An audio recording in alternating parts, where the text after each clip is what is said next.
ये क्वेश्चन होता है स्टूडेंट्स का ज़्यादातर कि भाई कि how to retain things for so long. मतलब मैंने जो कुछ भी आज पढ़ा है, साइंस का कोई चैप्टर पढ़ा है, फिजिक्स का लाइट पढ़ा है, रिफ्लेक्शन पढ़ा है, रिफ्रैक्शन पढ़ा है, जो कुछ भी पढ़ा है, तो लॉन्ग टाइम तक कैसे मतलब उसे रिटेंशन कर पाए। देखो मैं आपको एक चीज़ बताऊँ सिंपल, उसके पीछे सिंपल न्यूरो साइंस है। देखो कि आपने आज जो कुछ भी पढ़ा, उसके बाद आपने जो कुछ उसके बाद क्या करते हो ये बहुत मैटर करता है। आपने कोई ऐसी चीज़ करी जिसमें आप फुली इन्वॉल्व हो गए, मतलब आप जो चीज़ें कर रहे थे, पढ़ाई सबके लिए बोरिंग होती, ठीक है, उसके बाद बहुत लोगों के लिए इंटरेस्टेड होती है, मतलब ये मेरा, ठीक है।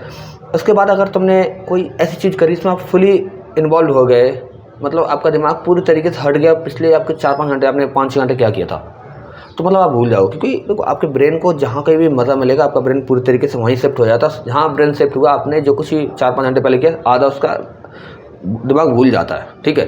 तो देखो अब आप एक बात सोचो कि अगर आप क्लास 10th में, क्लास 12th में हो, आप जेई कर रहे हो, नीट कर रहे हो, ठीक है, आपको एक टॉपिक का 4-5 बार रिवीजन करना पड़ता साल में। ज़रा सोचो, आपको सिर्फ एक टॉपिक है, फिक्स सिलेबस है, उसको आपको 4-5 बार रिवाइज करना पड़ रहा है। और न्यूटन ने ग्रेविटेशनल कांस्टेंट, जो भी कुछ भी बनाया, न्यूटन का योगदान पता है लाइट में भी है। जो कुछ भी इन्होंने थ्योरम बनाई, अगर वो इस तरीके से करते कि भाई आज इन्होंने, तो मतलब वो कभी कर ही नहीं पाते पूरी ज़िंदगी में। ग्रेविटी आई थिंक मुझे लगता है कि कोई और डिस्कवर करता, वो कर ही नहीं पाते। क्योंकि भाई ग्रेविटी एक बहुत बड़ा टॉपिक है अपने आप में, और उस टाइम पे बहुत बड़ा था। अब तो आपको 4 किताबों में बन जाता, पहले बहुत बड़ा था। मतलब वो एक ही टॉपिक बनाते, उसी के बारे में फिर रिवीजन करते, फिर करते, तो कभी कर ही नहीं पाते। समझ रहे हो बात को?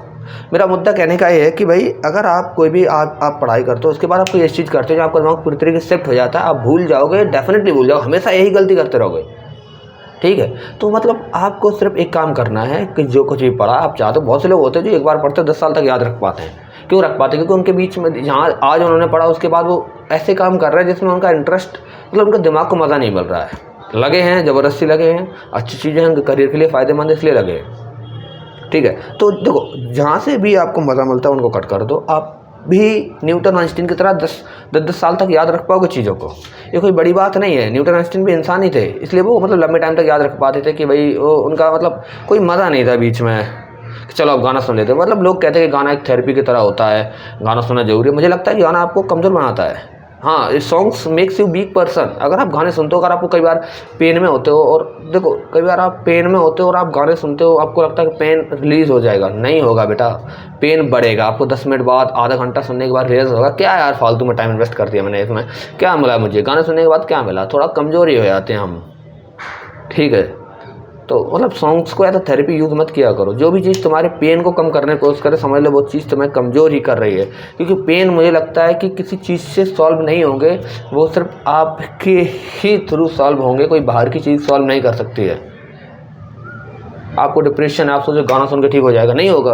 आपका ब्रेकअप हो गया, आपको लगता है कि गाना सुन के ठीक हो जाएगा, नहीं होगा यार, बढ़ ही जाएगा वो दिक्कत। तो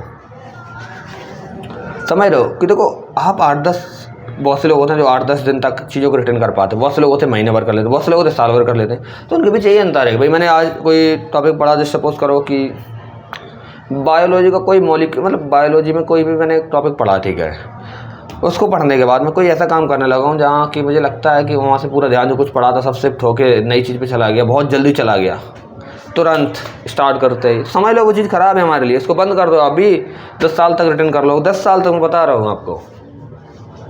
समझ रहे, कोई दूर की चीज़ नहीं है कि हम नहीं कर पाएंगे यार, तुम हर कुछ कर पाओगे यार। बस थोड़ा तुम्हें कंट्रोल करना होगा अपने ऊपर कि 4-5 घंटे पढ़ाई करी, फिर 6 घंटे और करो, फिर 6 घंटे और करो, मतलब लगे रहो यार, छोड़ो नहीं कि चलो यार अब बहुत हो गया। बस अब बहुत क्या हो गया यार, यहाँ कुछ नहीं होता। You have just single life, और उस सिंगल लाइफ में भी 60-70 साल होते हैं इंसान के ऊपर। 60-70 साल इंडिया में नहीं होते, इंडिया में आपके पास 30-40 साल ही होते। क्योंकि ऊपर आपको क्या लगता है कि हाँ हमारे यहाँ का जो एजुकेशन सिस्टम होता है उसमें थोड़ा फॉल्ट है और थोड़ा नहीं भी है। थोड़ा फॉल्ट है कि हम थोड़ा लेट शुरुआत करते हैं, ठीक है। तो मतलब 10-20 साल हमारे उसी में चले जाते हैं। तो फिर मतलब जो पीक का जो प्रीमियम टाइम बचता है वो 40-50 साल ही बचता है। अमेरिका में थोड़ा ज़्यादा हो जाता है, जहाँ में बेस्ट में थोड़ा, वहाँ एजुकेशन का जो साथ जो एक्सपोजर होता है वो जल्दी हो जाता है। हमारे यहाँ एक्सपोजर, मिनिमम एक्सपोजर आपको 20 साल की उम्र में मिल पाता है बाहर इंडस्ट्री का, ठीक है।